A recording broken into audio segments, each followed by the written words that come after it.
I've gotten a ton of messages over the past few days asking what happened to Nina Follows Christ. Her channel was apparently taken down by YouTube due to false flags. YouTube and Google don't always do a good job of investigating complaints, especially for new channels, so this sort of thing happens. Nina sent me a message asking if I know why her channel got shut down when channels like mine don't, even though people also flag my videos and comments. I think it probably has something to do with how long the channels have been around. If YouTube gets a bunch of false flags about my channel, they can look at my channel's history and see that we're pretty careful about following the rules. If it's a new channel getting a bunch of complaints, YouTube doesn't have much to go on, so they might think that the complaints are genuine. That could have something to do with Nina's channel getting shut down, but there's another factor at work here. Someone like Nina making videos exposing Islam enrages certain Muslims much more than I do.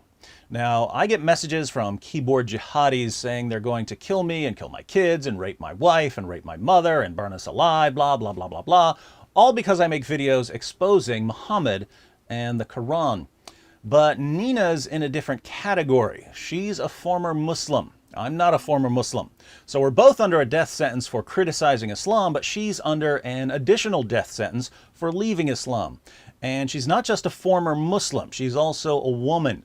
Many Muslim men are convinced that women have to be completely under their control.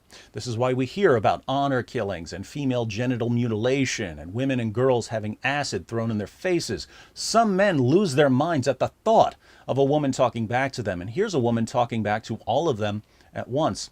So as much as I upset keyboard jihadis, I will never upset them as much as Nina does, and that makes her a target. In a Muslim country, they would silence her by killing her. Since they can't kill her, they try to silence her by flagging her videos and comments. Absolutely pathetic. Most of these cowards won't even show their faces, unlike Nina, who's putting her face out there and is clearly far more courageous than her critics, not to mention obviously more intelligent. But here's what's interesting. Muslim cyberstalkers and keyboard jihadis give us valuable information.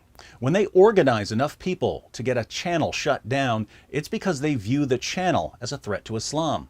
And if they view the channel as a threat to Islam, we should view the channel as a threat to Islam. So even if you don't know Nina, cyberstalkers and keyboard jihadis have already given you enough information to know that you should be interested in her work because they're terrified of her. With this in mind, I think we can support victims of false flags and keyboard jihad by helping the victims make their channels bigger and more popular every time they're targeted. So I encourage everyone to click this button to subscribe to Nina's new channel where she's reposting her videos. I've also put a link to her new channel in the description box. There aren't many things you can do in life that are more important than standing with former Muslims against Islamic oppression, and there aren't many easier ways to do it than by supporting their channels. So be sure to subscribe to Nina's new channel, share her videos, and tell her critics what sniveling cowards they are.